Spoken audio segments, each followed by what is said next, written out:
এক ভাই প্রশ্ন করেছেন 12 রবিউল আউয়ালের দিন নবীজি তো ইন্তেকাল করেছেন, আপনারা ওনার জন্মদিন কেন পালন করেন? সুন্দর প্রশ্ন, যৌক্তিক।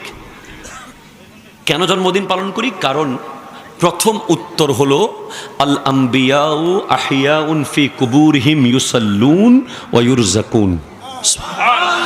নবীগণ রওজার ভিতরে জিন্দা, সেখানে তাদেরকে খাবার দেওয়া হয়, সেখানে তারা নামাজ আদায় করে। এটা একেবারে অথেন্টিক সহিহ হাদিস। সুবহানাল্লাহ, জোরে বলেন না।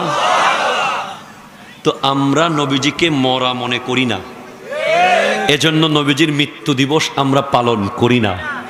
নবীজিকে জিন্দা জানি, তাই জন্মদিন পালন করি। 2, মরা থাকে কবরস্থানে, জিন্দা থাকে তার ঘরে। মরা মানুষের জানাজা হয়, জিন্দার জানাজা হয়? নবীজির জানাজা হয়েছিল? সুবহানাল্লাহ বলেন না ভাই। নবীজির কবর শরীফ কি কবরস্থানে না নিজের বেডরুমে? যেই রুমে নবীজি আয়েশা সিদ্দিকা রাদিয়াল্লাহু তাআলা আনহার সাথে সংসার করেছিলেন, ওই রুমেই নবীজি এখনো শুয়ে আছেন। জাস্ট একটা প্রক্রিয়া মাত্র। আপনি শামাইলে তিরমিজি পড়ে দেখবেন, আমার নবীর কাছে জিবরিল আমিন এসে বলে, আপনি কি চান? আল্লাহ আপনার ইচ্ছা জিজ্ঞেস করেছে, মন চাইলে থাকেন, না হলে চলেন। নবীজি বলছেন, আমি চলে যাব আল্লাহর দিদারে। ইচ্ছা আপনার। আল্লাহু আকবার, জোরে বলবেন না। নবীজি বলেছেন, হায়াতি খায়রুল লাকুম ওয়া মামাতি খায়রুল লাকুম। আমার হায়াত তোমাদের জন্য উত্তম, আমার চলে যাওয়াও তোমাদের জন্য উত্তম। কেন? তুরাদু আলাইয়া আমালুকুম, তোমাদের প্রত্যেকটা আমল আমার কাছে পৌঁছানো হবে। ফামা রাআইতু মিন খাইরিন হামিদতুল্লাহ লাকুম ওয়া মা রাআইতু গায়রা যালিক আস্তাগফারতুল্লাহ লাকুম। আমি রওজায় বসে বসে দেখব, তোমাদের উত্তম কিছু দেখলে তোমাদের পক্ষ হয়ে আমি আল্লাহর প্রশংসা করতে থাকব, আর তোমাদের অন্যায় কিছু দেখলে তোমাদের পক্ষ হয়ে আমি ইস্তেগফার করতে থাকব, মাগফিরাত কামনা করব। নবীজি যদি থাকতেন হয়তো আয়াত আরও আসত, বিধান আরও আসত, নিয়ম কানুন আরও আসত। নবীজি চাননি ওনার উম্মতেরা কষ্ট পাক। দিন পরিপূর্ণ হয়ে গেছে, নবীজি পর্দা করেছেন। সেজন্য ইন্নাকা মাইয়াতুন ওয়া ইন্নাহুম মাইয়াতুন, আপনিও মৃত্যুবরণ করেছেন, তারাও মৃত্যুবরণ করবে। আপনারও মত আছে, তাদেরও মত আছে। তবে দুটো আলাদা করে বলা হয়েছে কেন? আপনার মত আর তাদের মত এক নয়। আপনার মত হচ্ছে শুধুমাত্র একটা জায়গা থেকে আরেক জায়গায় যাওয়া। আর জোরে বলেন না সুবহানাল্লাহ।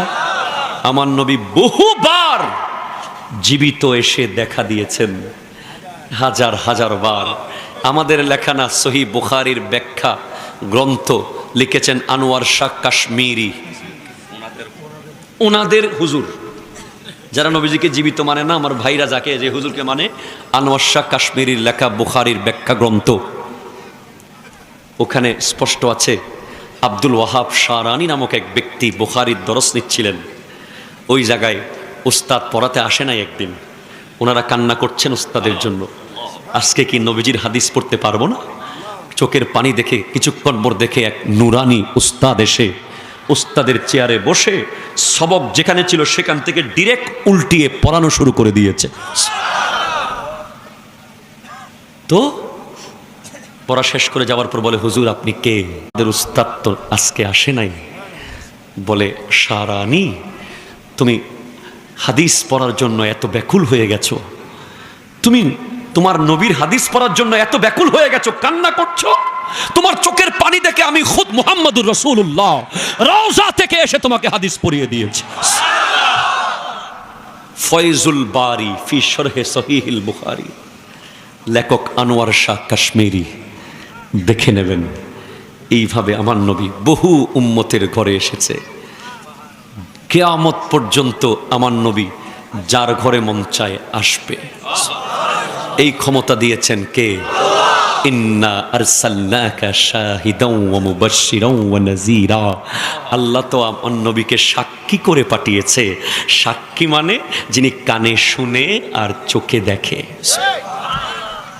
শুধু তাই না, আন-নাবিয়্যু আওলা বিল মুমিনিনা মিন আনফুসিহিম, নবী তো মুমিনের জানের চেয়ে আরো কাছে। মুমিনের জান, পৃথিবীর কোনো মেশিন মানুষ আর তার জানকে আলাদা করে দেখাতে পারবে না। ওই জায়গায় আমার নবীকে আল্লাহ রেখেছেন। আপনি নবী, তারপরে জান। তার মানে জান চলে যাবে, নবীকে যেতে দেওয়া যাবে না। নবীকে অন্তরে ধরে রাখতে হবে, মোহাব্বত করতে হবে, ভালোবাসতে হবে। কাল হাসরের মাঠে আমার নবীর শাফাআত আল্লাহ নসিব করুক। আপনারা জুলুস করেন মানসি, একজনরে আবার গাড়ির উপরে বসান কেন? বলে না তো? আমি ওনাদেরকে বলি, ভাই আপনারা মাহফিল করেন মানসি, আমার আবার চেয়ারে বসান কেন?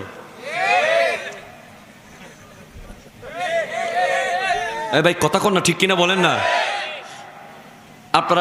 আমরা তাফসির মাহফিল করি না, মুফাসসির সাহেব হুজুর নিচে বসে, জুমার মিম্বরে জুমার দিন খতিব সাহেব হুজুর আপনাদের সাথে বসে। জি হ্যাঁ, সেনাবাহিনীর বড় বড় প্রোগ্রাম হয় না, যিনি কমান্ডার উনি কি নিচে থাকে? নৌবাহিনীর বড় বড় প্রোগ্রাম হয় না, যিনি এয়ার মার্শাল উনি কি নিচে থাকে? প্রত্যেকটা প্রোগ্রামের একটা লিডার আছে না নাই? মসজিদে যেমন খতিব সাহেব হুজুর মিম্বরে, জুলুসেও আওলাদে রাসূল গাড়ির উপরে। একদম ক্লিয়ার না? উপরে কেন থাকবে? কারণ লিডারের কাজ হচ্ছে সবাইকে দেখে রাখা। তো উনি যদি গাড়ির উপরে না বসে, গোটা জুলুস উনি দেখবে কেমনে? জি কথা কি ক্লিয়ার? আচ্ছা, এই টাইপের আর কোনো প্রশ্ন কি আছে? বিশ্ববিদ্যালয়ের চ্যান্সেলরও আমার নবী, ভাইস চ্যান্সেলরও আমার নবী, লেকচারারও আমার নবী। স্টুডেন্ট কে কে? সাদাকতের ক্লাসের ফার্স্ট বয় সিদ্দিক আকবর, আদালতের ক্লাসের ফার্স্ট বয় ওমর ফারুক আজম, সাখাওয়াতের ক্লাসের ফার্স্ট বয় ওসমান জুন্নুরাইন, বিলায়তের ক্লাসের ফার্স্ট বয় মৌলা আলী। আবার 4 জনের কাছে প্রত্যেকের যোগ্যতাগুলো আছে, এগুলো জাস্ট এক একজনকে একটু স্পেশালাইজড করা হয়েছে। জোরে বলেন না সুবহানাল্লাহ। সবাই সিদ্দিক, সবাই ফারুক, সবাই সখী, সবাই ওলি। নবীজি লেকচার দেওয়া শুরু করলেন, সুবহানাল্লাহ বলবেন না আপনি? আমার কোনো বানানো কথা নয়, কিতাবের নাম আল মুনাব্বিহাত, লেখকের নাম আল্লামা ইবনে হাজার আসকালানি রহমতুল্লাহ আলাইহি। নবীজি বলছেন, হুব্বিবা ইলাইয়া মিন দুনিয়াকুম সালাসাতুন, এই পৃথিবীতে আমি নবীকে 3টা জিনিস বড় প্রিয় বানিয়ে দেওয়া হয়েছে। সুবহানাল্লাহ। 1 আন-নিসাউ মা জাতি, ওয়াত-তিবু খুশবু, 3 ওয়াজুইলাত কুররাতু আইনি ফিস সালাত, নামাজের ভিতরে চক্ষু শীতল হওয়া আমি নবীর জন্য প্রিয় বানিয়ে দেওয়া হয়েছে। তখন সিদ্দিক আকবর রাদিয়াল্লাহু তাআলা আনহু বলছেন, ইয়া রাসূলুল্লাহ, আমারও তো 3টা প্রিয় ছিল। বলছে কি কি? 1 আন-নাজরু ইলা রাসূলিল্লাহ, আপনি নবীর চেহারার দিকে তাকিয়ে থাকা আমার বড় প্রিয়। 2 ওয়াল জুলুসু বাইনা ইয়াদা রাসূলিল্লাহ, আপনি নবীর সামনে বসে থাকা আমার বড় প্রিয়। 3 ওয়া ইনফাকু মালি আলা রাসূলিল্লাহ, আমার সমস্ত সম্পদ আপনি নবীর জন্য কোরবান করে দেওয়া আমার বড় প্রিয়। দেখেন কোন নবীর উম্মত আমরা, যেই নবীর দিকে তাকিয়ে থাকা সিদ্দিকে আকবরের সবচেয়ে প্রিয় কাজ ছিল। ওনার সামনে বসে থাকা সবচেয়ে প্রিয় কাজ ছিল, ওনার জন্য সব খরচ করে দেওয়া সবচেয়ে প্রিয় কাজ ছিল। সুবহানাল্লাহ জোরে বলেন। আর আমরা সিদ্দিক আকবর যখন বলে মান আনফাকা দিরহামান আলা কিরাআতি মাউলিদিন নবী সাল্লাল্লাহু আলাইহি ওয়াসাল্লামা কানা রাফিকি ফিল জান্নাহ, যে ব্যক্তি মিলাদুন নবী উপলক্ষে 1 দিরহাম খরচ করবে সে জান্নাতে আমার বন্ধু হবে। এখন এটা যখন আপনি বলছেন, একদল বলবে জাল হাদিস, বলছে না, তাদের উত্তর দিবেন এই যে কিতাবে হাদিসগুলো আসছে সিদ্দিক আকবর বলছেন রাদিয়াল্লাহু তাআলা একটা টাকা দিলে জান্নাতে আমার বন্ধু। ফারুকে আজম বলছেন কেউ 1 টাকা দিতে না পারুক, মান আজ্জামা, যে সম্মান করলো মিলাদুন নবীকে, অর্থাৎ নিজে এসে বসলো, প্যান্ডেলের কাজকাম করলো, ইজ্জত করলো, সম্মান করলো, সুযোগ করে দিল মাহফিল করার মিলাদুন নবীর, ফাকাদ আহিয়া আল ইসলাম, সেই ইসলামকে জিন্দা করে দিল। উসমান যুন্নুরাইন রাদিয়াল্লাহু তাআলা বলছেন মান আনফাকা দিরহামান আলা কিরাআতি মাউলিদিন নবী সাল্লাল্লাহু আলাইহি ওয়াসাল্লাম কান্নামা শাহিদা গাজওয়াতা বদরিন ওয়া হুনাইন, সে যেন বদর যুদ্ধে আর হুনাইনের যুদ্ধে অংশগ্রহণ করেছে। আর হযরতে মাওলা আলী কাররামাল্লাহু তাআলা ওয়াজহুল কারীম বলছেন যে ব্যক্তি মিলাদুন নবীর জন্য 1 পয়সা দিবে, তাজিম করবে, লা ইয়াখরুজুদ দুনিয়া ইল্লা বিল ঈমান ওয়া ইয়াদখুলুল জান্নাহ বিগাইরি হিসাব, দুনিয়া থেকে বেঈমান হয়ে মারা যাবে না, বিনা হিসাবে জান্নাতে চলে যাবে। এখন আপনি বলবেন যে বই হুজুর জাল হাদিস, ভাই শুনেন, জাল হাদিস বলেন, অসুবিধা নেই, উত্তর নেন। এই হাদিসগুলো যে কিতাব এসেছে সেটার নাম হচ্ছে আন-নি'মাতুল কুবরা আলাল আলম, লেখকের নাম আল্লামা ইবনে হাজার হাইতামি মক্কি রহমতুল্লাহ আলাইহি। এই কিতাবটা ছাপায় তুরস্কের, কোথায়? তুরস্কের একটা প্রসিদ্ধ লাইব্রেরি হচ্ছে হাকিকত কিতাবেবি। কি বলেন তো? হাকিকত কিতাবেবি। ওই লাইব্রেরির স্পন্সরে, তাদের দায়িত্বে এই কিতাবটা ছাপানো হয়, হাজার হাজার কপি পুরো বিশ্বে দেওয়া হয়। এখন এই কিতাব কি আমাদের চট্টগ্রাম আন্দোকিল্লা ছাপাইছে? ঢাকার বাংলা বাজারে আমাদের জামিয়ার কোনো শিক্ষক, আপনাদের অষ্টগ্রামের কোনো হুজুর, বাংলাদেশের কোনো হুজুর, ভারতের কোনো হুজুর, পাকিস্তানের কোনো হুজুর না, এটা ছাপিয়েছে তুরস্কের হাকিকত কিতাবেবি। আপনি আমাকে জাল হাদিস বলার আগে পাসপোর্ট ভিসা করে তুরস্ক যান, কথা কয় না? তুরস্ক যান, যাইয়া হাকিকত কিতাবেবি ওই লাইব্রেরির বিরুদ্ধে মামলা করেন যে আপনারা এরকম জাল কিতাব কেন ছাপাইছেন, মানুষ জাল কিতাব বলে বলে ওয়াজ করতেছে, ঠিক কিনা? কথা জোরে বলেন। রিসেপ তাইপ এরদোয়ানকে আপনি সিটি পাঠান যে আপনার দেশের একটা লাইব্রেরি এরকম জাল হাদিসের কিতাব ছাপায়। তুরস্কের মানুষ যদি জাল হাদিস মেনে নেয়, তাদের চেয়ে কি আমরা বড় ইমানদার হয়ে গেছি যারা আগে গোটা মক্কা মদিনার দায়িত্বে ছিল, ঠিক কিনা? কথা ধরে। মসজিদ নববীর সবুজ গম্বুজ তুর্কিরা বানিয়েছে। তুরস্কে এখনো আমার নবীর অসংখ্য স্মৃতি, বিভিন্ন তাবরুকাত তুরস্কে আছে।